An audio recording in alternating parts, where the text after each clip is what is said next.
তাহলে চলো স্টার্ট করি আমরা second part of the state executive. এই পর্বে আমরা বেসিক্যালি রাজ্য মন্ত্রিসভা এবং মুখ্যমন্ত্রীর যে ভূমিকা সেটা আমরা ফোকাস করব। স্টেট কাউন্সিল অফ মিনিস্টার্স হচ্ছে exactly union council of minister আমরা পড়েছি, সেই ইউনিয়ন কাউন্সিল অফ মিনিস্টারের মতোই আরেকটি স্ট্রাকচার স্টেট লেভেলে থাকে। কেন্দ্রে যেরকম প্রধানমন্ত্রীর ভূমিকা দেখি, রাজ্যে সেরকমই মুখ্যমন্ত্রীর ভূমিকা দেখবো।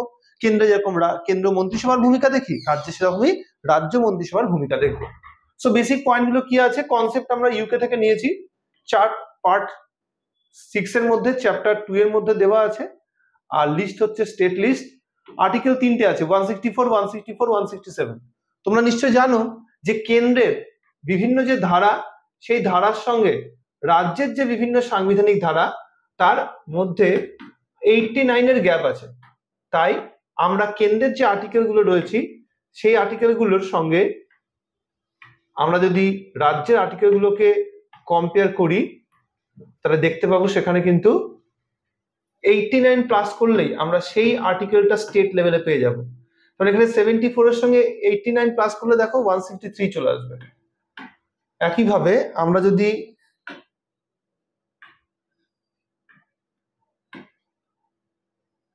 ওয়ান 164 পেতে চাই, আবার এখানেও 89 প্লাস করলে 164 পেয়ে যাব। একইভাবে আমরা 89 প্লাস করলে 78 এর সঙ্গে 167 পেয়ে যাব। সো এক্স্যাক্টলি এই আর্টিকেলগুলো কিন্তু আমরা ইউনিয়ন লেভেলের সঙ্গে 89 প্লাস করলে স্টেট লেভেলের আর্টিকেল পেয়ে যাব। সো স্ট্রেংথ কি আছে, রাজ্য মন্ত্রিসভার স্ট্রেংথে বলা হয়েছে যে টোটাল যে স্ট্রেংথ তা কোনোভাবে কিন্তু বিধানসভার 15% বেশি হবে না। বিধানসভা যদি টোটাল মেম্বার হয় 300, তাহলে সেখান থেকে 15% মানে হচ্ছে 45। রাজ্য মন্ত্রিসভার সদস্য সংখ্যা সর্বোচ্চ 45 হবে। এটা 2003 সালে 91 অ্যামেন্ডমেন্ট অ্যাক্টের মাধ্যমে রুল করা হয়েছে। এর মধ্যে মুখ্যমন্ত্রীকে ইনক্লুড করেই এই স্ট্রেংথটা ইন্ডিকেট করা হয়েছে। সো রাজ্যের যে প্রশাসনিক কাজকর্ম তা ব্যুরোক্রেসিদের মাধ্যমে রাজ্যের যে মন্ত্রীরা রয়েছে তারা পরিচালনা করেন, এবং এক্ষেত্রে রাজ্যের এই যাবতীয় কাজকর্ম কিন্তু রাজ্যপালের দ্বারা কার্যকরী হয়, এবং মুখ্যমন্ত্রী সেখানে তার প্রকৃত প্রশাসনিক প্রধান হিসাবে পুরো রাজ্য সরকারের সিদ্ধান্তগুলোকে নেতৃত্ব দেয়। 3 রকমের মন্ত্রী থাকে রাজ্য মন্ত্রিসভায়, দেখতে পাচ্ছ। ক্যাবিনেট মন্ত্রী থাকবে, তার মধ্যে থেকে ক্যাবিনেট মন্ত্রী থেকে একটা ছোট বডি থাকবে যাকে আমরা স্টেট ক্যাবিনেট বলবো। রাষ্ট্রমন্ত্রী থাকবে, রাজ্যের রাষ্ট্রমন্ত্রী 2 রকমের হয়ে থাকে, কারোর হাতে ইন্ডিপেন্ডেন্ট চার্জ থাকতে পারে, কারোর হাতে থাকতে নাও পারে। যদি না থাকে সেক্ষেত্রে যার হাতে ইন্ডিপেন্ডেন্ট চার্জ আছে তাকে অ্যাসিস্ট করবে। আর উপমন্ত্রী বা ডেপুটি মিনিস্টার সেটা সবসময় আদার মিনিস্টারদের অ্যাসিস্ট করে, এদের হাতে কোনো রকম ইন্ডিপেন্ডেন্ট চার্জ থাকবে না। তো এসকম বা স্টেট কাউন্সিল অফ মিনিস্টার, যাকে আমরা রাজ্য মন্ত্রিসভা বলছি, সেই রাজ্য মন্ত্রিসভার এই 3 রকমের মন্ত্রী নিয়ে যে বডি, তাকে নেতৃত্ব দিচ্ছে কে? তাকে নেতৃত্ব দিচ্ছে মুখ্যমন্ত্রী। এবং এখান থেকে যাবতীয় যা সিদ্ধান্ত হচ্ছে সেই সিদ্ধান্ত কিন্তু মুখ্যমন্ত্রীর থ্রু দিয়ে গভর্নরের কাছে গিয়ে পৌঁছচ্ছে। আর এইভাবেই গভর্নর তার প্রত্যেকটা কাজ পরিচালনা করছে। অর্থাৎ রাজ্যপালের প্রত্যেকটা কাজে সাহায্য এবং পরামর্শ দান করার জন্যই কিন্তু এই রাজ্য মন্ত্রিসভা থাকে। এটাই আর্টিকেল 163 তে বলা আছে যে there shall be a state council of minister to aid and advise to the governor. চলে আসবো 163 এই প্রভিশন। এখানে অফিস অফ সিএম এবং এসকম মানে মুখ্যমন্ত্রীর পদ এবং রাজ্য মন্ত্রিসভার পদ হিসেবে দেওয়া আছে যে রাজ্যে একটি রাজ্য মন্ত্রী পরিষদ থাকবে যাকে নেতৃত্ব দেবে মুখ্যমন্ত্রী, এবং তার কাজ হবে রাজ্যপালকে প্রত্যেকটা কাজে সাহায্য করা, পরামর্শ দেওয়া, এক্সেপ্ট ডিসক্রিশনারি পাওয়ার। এই ডিসক্রিশনারি পাওয়ার সম্পর্কে আর্টিকেল 163 ক্লজ 1 বলছে যে governor of the state can take particular decision by his or her own choice, এবং দ্য কোশ্চেন ওয়েদার ইনি কি প্রশ্ন করলো বা কি অ্যাডভাইস দিল রাজ্যপালকে মন্ত্রিসভা, এটা নিয়ে কোথাও প্রশ্ন করা যায় না। ওকে, সো এগুলোই হচ্ছে রাজ্য মন্ত্রিসভার গুরুত্বপূর্ণ প্রভিশন। চলে আসবো 164। এখানে মেম্বার অফ এসকমের সম্পর্কে বলা আছে যে রাজ্য মন্ত্রিসভার বিভিন্ন রকম ক্ষমতা সম্পর্কে, বিশেষ করে অ্যাপয়েন্টমেন্ট, তার রেসপন্সিবিলিটি, তার ওথ, তার কোয়ালিফিকেশন, তার স্যালারি, এগুলো সব এর মধ্যে দেওয়া আছে। সো ফার্স্ট অফ অল অ্যাপয়েন্টমেন্টের ক্ষেত্রে দেখবো মুখ্যমন্ত্রীকে অ্যাপয়েন্ট করা হয় রাজ্যপালের দ্বারা, এবং অন্যান্য মন্ত্রীরাও তাই রাজ্যপালের দ্বারাই অ্যাপয়েন্টেড হবে। সেক্ষেত্রে মুখ্যমন্ত্রী বলে দেবে, অ্যাডভাইস দিয়ে দেবে, সেই মোতাবেক কোন কোন পোস্টে অ্যাপয়েন্ট করবে সেটা ঠিক করবে। অন্যান্য মন্ত্রীদেরকে অ্যাপয়েন্টমেন্ট করার সময় তাই গভর্নর অবশ্যই মুখ্যমন্ত্রী অ্যাডভাইজে করবে। তার মানে এখানে বিভিন্ন মন্ত্রীকে যে বিভিন্ন দপ্তর ভাগ করা হয় সেটা অ্যাকচুয়ালি রাজ্যের মুখ্যমন্ত্রী করছেন। তাই যদি কোশ্চেন দেয় যে রাজ্য মন্ত্রী পরিষদের মন্ত্রীদের মধ্যে দপ্তর বন্টন করে দেন কে, তাহলে আনসার রাজ্যপাল হবে। রেসপন্সিবিলিটি বা দায়িত্বশীলতার ক্ষেত্রে দেখতে পাবো কি, এখানে যৌথ দায়িত্বশীলতা কাজ করে, এবং রাজ্য মন্ত্রিসভা যৌথভাবে বিধানসভার কাছে দায়িত্বশীল থাকে। ইন্ডিভিজুয়ালি বললে রাজ্যপালের কাছে থাকবে। এই যে ইন্ডিভিজুয়াল রেসপন্সিবল বললাম, এটা ডিরেক্ট রেসপন্সিবিলিটি, আর যেটা কালেকটিভ রেসপন্সিবিলিটি এটা হচ্ছে ইনডিরেক্ট রেসপন্সিবিলিটি। তাহলে পরোক্ষভাবে কার কাছে রেসপন্সিবল থাকে? বিধানসভার কাছে। প্রত্যক্ষভাবে কার কাছে থাকে? রাষ্ট্রপতির কাছে। যোগ্যতা কি আছে? আচ্ছা, ওথ তো গভর্নরই নেবেন, শপথ গ্রহণ রাজ্যপাল করাবেন। সে থার্ড শিডিউলে সেই বয়ান দেওয়া আছে কিভাবে ওথ করাবেন। কোয়ালিফিকেশন বলা হয়েছে রাজ্য মন্ত্রিসভার যে কোনো একটি হাউসের মেম্বার হলে চলবে, আইদার বিধানসভার মেম্বার অথবা বিধান পরিষদের মেম্বার।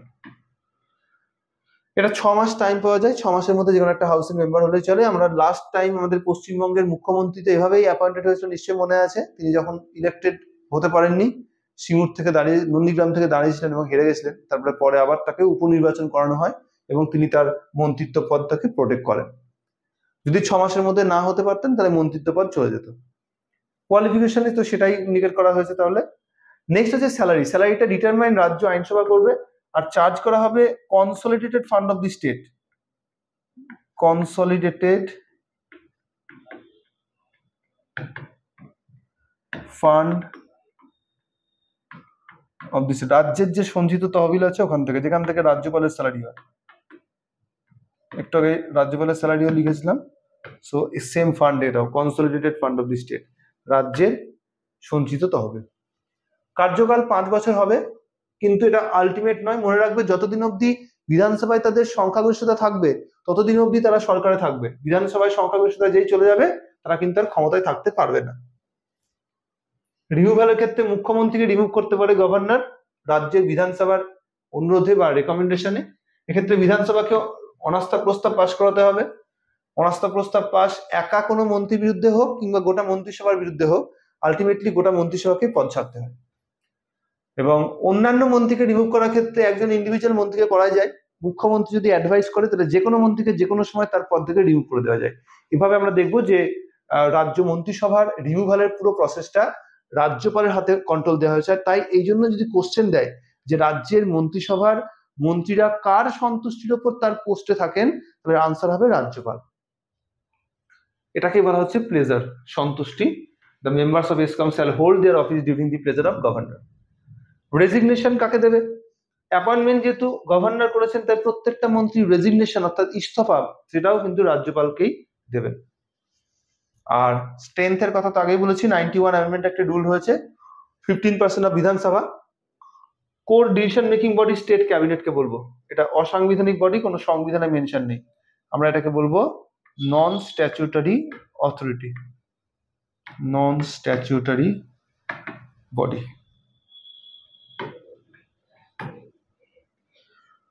চলে আসবো নেক্সট ওয়ান। স্টেট ক্যাবিনেট সম্পর্কে এখানে বলা আছে যে it is a core decision making body which consist of all cabinet ministers. এর ম্যাক্সিমাম স্ট্রেংথ বলা হয়েছে 1/3 অফ এসকম না হবে, অর্থাৎ 45 আমরা দেখেছিলাম যে 300 যদি মেম্বার হয় তাহলে সেখানে 45 হচ্ছে মন্ত্রিসভার মেম্বার, কারণ 15% বেশি হবে না বলেছে 91 অ্যামেন্ডমেন্ট অ্যাক্ট। আর স্টেট ক্যাবিনেটের মেম্বার আরো 1/3 হবে, তার 1/3 মানে 15 জন হবে। তো এই হচ্ছে আমাদের স্টেট ক্যাবিনেটের স্ট্রেংথ। এবং এখানে আমাদের বর্তমানে যদি আমরা পশ্চিমবঙ্গের কথা বলি তাহলে পশ্চিমবঙ্গে 43 জন মন্ত্রী রয়েছেন এবং এটাকে 24টা ক্যাবিনেট মন্ত্রী, 10টা ইন্ডিপেন্ডেন্ট চার্জওয়ালা মন্ত্রী, 9টা হচ্ছে মিনিস্টার্স অফ স্টেট, এইভাবে ভাগ করা আছে।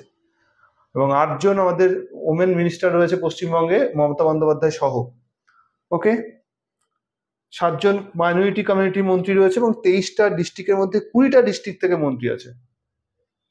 চলে আসবো নেক্সট ওয়ান। মমতা ব্যানার্জি আন্ডারে যে দপ্তরগুলো রয়েছে, portfolio home affairs, hill affairs, health and family welfare, land and land reforms, refugee relief and rehabilitation, information and cultural affairs, north Bengal development. এই এতগুলো মন্ত্রক দপ্তরের দায়িত্ব মুখ্যমন্ত্রী মমতা বন্দ্যোপাধ্যায়ের হাতে। নেক্সট আমরা ডিউটিতে চলে আসবো। 167 দায়িত্ব সম্পর্কে বলা আছে অনেকগুলো দায়িত্ব। প্রথমত রাজ্যপালকে সমস্ত বিষয় জানানো, অবগত করা রাজ্য মন্ত্রিসভা সম্পর্কে। কোনো ইনফরমেশন চাইলে সেই ইনফরমেশনটাকে প্রোভাইড করা, সেটা লেজিসলেটিভ প্রপোজাল হোক কিংবা সেটা প্রশাসনিক কোনো সিদ্ধান্ত সংক্রান্ত হোক। এছাড়াও কোনো বিষয় যদি ফেরত দেয়, একবার ফেরত দিতে পারে রাজ্যপাল কোনো সিদ্ধান্তকে, তো সেটাকে আবার পুনরায় রাজ্যপালকে দেওয়া, সেটা তার দায়িত্বের মধ্যে পড়বে। এছাড়াও বিভিন্ন পোর্টফোলিও গুলোকে ভাগ করে দেওয়া, দপ্তরগুলোকে মন্ত্রীদের মধ্যে ভাগ করে দেওয়া, এবং রাজ্য সরকারকে নেতৃত্ব দেওয়া, রাজ্য বিধানসভায় সরকারি দলকে নেতৃত্ব দেওয়া, প্রত্যেকটা মন্ত্রীদেরকে নিয়ন্ত্রণ করা, তাদেরকে তাদের সঙ্গে তাদেরকে তাদেরকে তাদের মধ্যে কমিউনিকেশন ঠিক রাখা, এবং রাজ্য মন্ত্রিসভা এবং রাজ্য ক্যাবিনেটের মিটিং এ প্রিসাইডিং করা। স্টেট ডেভেলপমেন্ট অথরিটির এক্স অফিসিয়াল মেম্বার চেয়ারম্যান তিনি। রাজ্যপালের সঙ্গে রাজ্য মন্ত্রিসভার চিফ লিঙ্কের কাজ করেন, প্রধান যোগসূত্রের কাজ করেন, এবং chief adviser of the governor, গভর্নরের প্রধান পরামর্শদাতা হিসেবে কাজ করেন। সেগুলো হচ্ছে সব গভর্নরের গুরুত্বপূর্ণ রাজ্য মন্ত্রিসভার গুরুত্বপূর্ণ দায়িত্ব। এছাড়াও আছে x official member of the interstate council. Interstate council 263 নম্বর ধারায় বলা আছে এটা একটি কেন্দ্র রাজ্যের একটা কোঅপারেশন প্ল্যাটফর্ম। এছাড়া ভারতের জোনাল কাউন্সিল রয়েছে স্ট্যাচুটরি বডি হিসাবে। এই মুহূর্তে 6টি জোনাল কাউন্সিল আছে ইন্ডিয়াতে। এই জোনাল কাউন্সিলগুলোর তিনি এক্স অফিসিয়াল মেম্বার, পদাধিকার বলে যে জোনাল কাউন্সিলে তিনি থাকবেন সেই জোনের থেকে তিনি জোনাল কাউন্সিলের মেম্বার হিসেবে থাকবেন। আর চিফ আর্কিটেক্ট বলা হয়, আমাদের রাজ্যের প্রধান রূপকার হচ্ছে রাজ্যের মুখ্যমন্ত্রী, এবং তিনি গভর্নরকে অ্যাডভাইস দেন এবং যাতে ডিসলভ করে দেওয়া যায় বিধানসভাকে। কার্যকাল যে সময় রয়েছে 5 বছর আমরা জানি বিধানসভার কার্যকাল, গভর্নরকে মুখ্যমন্ত্রী অ্যাডভাইস দিয়ে সেই 5 বছর কার্যকালের আগেই ডিসলভ করে দেওয়া যেতে পারে বিধানসভাকে। আর এই সঙ্গে আমরা জানবো যে রাজ্যপাল হচ্ছেন যেরকম নমিনাল হেড, তেমন মুখ্যমন্ত্রী হচ্ছেন রাজ্যের প্রকৃত হেড। ওকে, এখানে আর্টিকেলের কম্পারিজন করা হয়েছে প্রধানমন্ত্রী এবং মুখ্যমন্ত্রীর সঙ্গে। প্রধানমন্ত্রী এবং কেন্দ্রীয় মন্ত্রিসভা, এখানে মুখ্যমন্ত্রী এবং রাজ্য মন্ত্রিসভা। আর এখানে প্রভিশন গুলো কি সংক্রান্ত? পদ, সাহায্য, পরামর্শ, এটা হচ্ছে চেয়ারম্যান হিসেবে, কাউন্সিল অফ মিনিস্টারের চেয়ারম্যান হিসেবে দায়িত্ব। আর এখানে আছে নিয়োগ, কার্যকাল, কার সন্তুষ্টির উপর থাকবে, কত বেতন হবে, তার ওথ এবং তার রেজিগনেশন। এগুলো আর্টিকেল গুলো মেনশন করা আছে। আগেই বলেছি +89 করলেই কেন্দ্রের আর্টিকেলের সঙ্গে স্টেটের আর্টিকেলটা বেরিয়ে যাবে। 74, 78, 75, 89 এর গ্যাপ আছে প্রত্যেকটার মধ্যে। দেখো 163 হয়েছে, এটা 167, এটা হচ্ছে 164। সো এই হচ্ছে আমাদের রাজ্য মন্ত্রিসভার পুরো বিষয়। সেখানে আমাদের ভারতবর্ষের বিভিন্ন মুখ্যমন্ত্রী সম্পর্কে ইনফরমেশন দেওয়া আছে যে সব থেকে বেশি দিন মুখ্যমন্ত্রী কে ছিলেন। তো আমাদের ভারতবর্ষে এখন অব্দি নবীন পট্টনায়ক হচ্ছে সব থেকে দীর্ঘ দিনের মুখ্যমন্ত্রী থাকার যে রেকর্ড তিনি করেছেন। পশ্চিমবঙ্গের ক্ষেত্রে জ্যোতি বসু, তিনি হচ্ছেন সব থেকে দীর্ঘতম সময়কাল ধরে রয়েছেন, এবং 21 বছর প্লাস দুজন রয়েছেন। একজন হচ্ছে আমরা গেগং অ্যাপাংকে বলতে পারি, আর একজন হচ্ছেন লাল থানওয়ালা, যিনি মিজোরামের সিএম ছিলেন। এছাড়াও পবন কুমার চামলিং 24 ইয়ার্স তার যে সময়কাল। তো সেইভাবে যদি ধরতে হয় তাহলে সব থেকে দীর্ঘ সময় ধরে মুখ্যমন্ত্রী ছিলেন গোটা ভারতবর্ষের মধ্যে পবন চামলিং, আর রাজ্যের মধ্যে পশ্চিমবঙ্গের মধ্যে মুখ্যমন্ত্রী জ্যোতি বসু, তিনি হচ্ছেন সব থেকে বেশি দিন ছিলেন। ওটাতে এরকম করে কোশ্চেন দেয় যে সব থেকে লংগেস্ট সার্ভিং সিএম কে। আর ভারতবর্ষের 6 জন এরকম সিএম রয়েছেন যিনি পরবর্তীকালে প্রধানমন্ত্রী হয়েছিলেন। এটা আমরা প্রধানমন্ত্রী ক্লাসেই পড়িয়েছি। তো এখানে কয়েকটি প্রশ্ন আছে, দেখতে পাচ্ছ। The leader of the opposition in বিধানসভা এনজয় দ্য র্যাঙ্ক অফ, অর্থাৎ বিধানসভার বিরোধী দলের নেতা নিম্নোক্ত কোন পদমর্যাদার ভোগ করে থাকেন? কেন্দ্রীয় মন্ত্রী, মন্ত্রিপরিষদ, রাষ্ট্রের অ্যাডভোকেট জেনারেল, নাকি স্বাধীন দায়িত্বপ্রাপ্ত প্রতিমন্ত্রী? তো অবশ্যই তিনি একজন কেন্দ্রীয় মন্ত্রী বা ক্যাবিনেট মন্ত্রীর মতো স্টেটাস ভোগ করেন। ওকে, এখানে রাজ্য সরকারের স্ট্রাকচারটা দেওয়া আছে ঠিক যেরকম আমি একটু আগে বোঝাচ্ছিলাম। এখানে সেরকম 3 রকমের মন্ত্রী নিয়ে রাজ্য মন্ত্রিসভা তৈরি হবে সেটা বলা আছে। মুখ্যমন্ত্রী রাজ্যপালকে অ্যাডভাইস করবে এবং সেই মোতাবেক প্রধান চিফ লিঙ্কের দায়িত্ব মুখ্যমন্ত্রী পালন করছেন।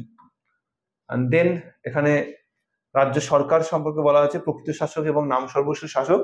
আমরা জানি কেন্দ্রে যেরকম রাষ্ট্রপতি রয়েছে সেরকম রাজ্যে রাজ্যপাল, কেন্দ্রে যেরকম প্রধানমন্ত্রী রয়েছে তেমন রাজ্যে মুখ্যমন্ত্রী, কেন্দ্রে যেমন অন্যান্য মন্ত্রীদের নিয়ে মন্ত্রিসভা রয়েছে, রাজ্য মন্ত্রিসভা। এখানে ওই 1 লাইনার করে দেওয়া আছে যেগুলো ওখানে আমরা ইংরেজিতে দেখছিলাম, সেগুলো আমি বললাম বাংলায় দেওয়া আছে। তো এখানে সেগুলোই বলা আছে। প্রথমত রাজ্য শাসন বিভাগ বলতে কাদেরকে বোঝায়? রাজ্যের মুখ্যমন্ত্রী, রাজ্যপাল, মন্ত্রিপরিষদ এবং অ্যাডভোকেট জেনারেলকে বোঝায়। ভারতের কেন্দ্রীয় সরকারের মতো রাজ্য সংসদীয় ব্যবস্থা আছে এবং সেখানেও আমরা দেখতে পাবো প্রকৃত এবং নাম সর্বস্ব দুটো অথরিটি আছে।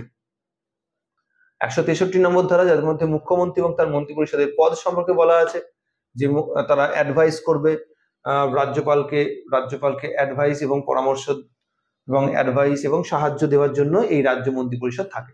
এছাড়াও রাজ্যপাল তার নিজের বিবেচনা অনুযায়ী কিছু সিদ্ধান্ত নিতে পারে, যাকে আমরা স্বেচ্ছাধীন ক্ষমতা বলি, এবং রাজ্যপালের কাছে মন্ত্রীরা যে পরামর্শ দিয়েছে সেই বিষয়ে আদালত কখনো কোনো এনকোয়ারি করতে পারে না। 164 নম্বর ধারা, এর মধ্যে নিয়োগ, দায়িত্বশীলতা, এর মধ্যে স্যালারি, এর মধ্যে শপথ গ্রহণের বিষয়, প্রত্যেকটা বিষয় 1 বাই 1 দেওয়া আছে। প্রথমত নিয়োগ তো আমরা জানি যে রাজ্যের প্রত্যেকটা মন্ত্রী নিয়োগ কিন্তু রাজ্যপাল করে থাকেন, শপথ গ্রহণ রাজ্যপাল করে থাকেন, এবং তাদের রেজিগনেশন গ্রহণ সেটাও রাজ্যপাল করে থাকেন। কোনো একজন মন্ত্রী হতে গেলে তাকে রাজ্যের বিধানসভা বা বিধান পরিষদ যে কোনো একটি কক্ষের কোনো মেম্বার হতে হয়। যদি সেক্ষেত্রে মেম্বার না হয় 6 মাস টাইম দেওয়া হয়, এই 6 মাসের মধ্যে যে কোনো একটা কক্ষে তাকে মেম্বারশিপ নিতে হয়। আর সেই সঙ্গে আমরা কি দেখতে পাচ্ছি, সেই সঙ্গে আমরা দেখতে পাবো যে দায়িত্বশীলতা থাকে, যৌথভাবে দায়িত্বশীল থাকে বিধানসভার কাছে, ইন্ডিভিজুয়ালি দায়িত্বশীল থাকে রাজ্যপালের কাছে। ওকে, নেক্সট আমরা চলে আসবো যোগ্যতা সম্পর্কে। যোগ্যতা আপনি বললাম মেয়াদ 5 বছর বা যতদিন বিধানসভায় তাদের কার্যকাল থাকবে, বিধানসভায় মেজরিটি যতদিন থাকবে অর্থাৎ তাদের উপর কনফিডেন্স থাকবে ততদিন কিন্তু সরকার টিকবে। কনফিডেন্স ভোট হয়, কনফিডেন্স ভোটে যদি সরকার টিকে যেতে পারে তো অবভিয়াসলি থাকবে, যদি কনফিডেন্স ভোটে হেরে যায় সেক্ষেত্রে সরকার থেকে ছেড়ে দিতে হবে। আরেকটি প্রশ্ন এখানে দেখতে পাচ্ছ, state government can be removed by বলে। সো রাজ্য সরকার, রাজ্যের কোন এক রাজ্য সরকারকে রিমুভ করতে গেলে রাজ্যপালকে বিধানসভার সুপারিশ লাগবে। সো বিধানসভার রেকমেন্ডেশনের ভিত্তিতে রাজ্যপাল রিমুভ হতে পারবে। রাজ্যের মুখ্যমন্ত্রীর পরামর্শে রাজ্যপাল মন্ত্রী পরিষদের অন্যান্য সদস্যদের অপসারণ করতে পারে, এক্ষুনি যেটা আমি বলছিলাম, এবং মন্ত্রী পরিষদের সন্তুষ্টির কথা আমি বলছিলাম যে রাজ্যের রাজ্যপালের সন্তুষ্টির উপর তারা তাদের পোস্টে থাকে। এসকম বলতে state council of minister. Okay, next চলে আসবো আমরা রাজ্য ক্যাবিনেট, যেটা আমি বলেছি যে রাজ্যের মন্ত্রী পরিষদের মধ্যে ছোট্ট একটা বডি যেখানে 1/3 মেম্বার থাকবে এসকমের, সেই ছোট বডিটাকে নিয়ে হবে রাজ্য ক্যাবিনেট। এটা পুরোপুরি একটি অসাংবিধানিক একটি বডি। এছাড়াও বিধানসভার শাসক দলকে নেতৃত্ব দেওয়া, রাজ্যের সরকারকে নেতৃত্ব দেওয়া, রাজ্যের প্রধান রূপকার হিসেবে কাজ করা, রাজ্যপালের প্রধান পরামর্শদাতা হিসেবে কাজ করা, এগুলো হলো রাজ্যপালের প্রধান দায়িত্ব, মুখ্যমন্ত্রী প্রধান দায়িত্ব। আরেকটি প্রশ্ন আছে, which of the following committees concern with the regularity of the estimate of the government. সরকারের যাবতীয় যে খরচ সেগুলোকে নিয়মিত চেকিং করে কে? So estimate committee is the body. Oldest committee বলা হয় ভারতবর্ষে, 1921 এই কমিটি তৈরি হয়েছিল, এবং এই কমিটি 1919 সালের যে ভারত শাসন আইন তার থ্রু দিয়ে তৈরি হয়েছিল। The state ministers can be অবশ্যই এখানে হচ্ছে member of either house of the state legislature হবে, এটা যোগ্যতা। সো রাজ্য আইনসভার যে কোনো হাউসের মেম্বার হতে হবে। সো এই হচ্ছে আজকে আমাদের স্টেট কাউন্সিল অফ মিনিস্টার, যেটা আমাদের রাজ্য শাসন বিভাগের দ্বিতীয় অংশ শেষ হচ্ছে।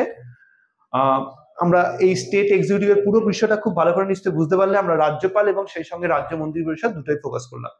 সো নেক্সট টপিক আবার পরের ক্লাসে আমরা দেখবো। অবশ্যই আমাদের উড়ান পাঠশালা যে অ্যাপটা রয়েছে ডাউনলোড করে নেবে, সেখানে কিন্তু প্রত্যেকটা ক্লাসেস এন্ড আনুষঙ্গিক যে পড়াশোনার যে সাপোর্ট পুরো ফ্রি অফ কস্ট দেওয়া হচ্ছে।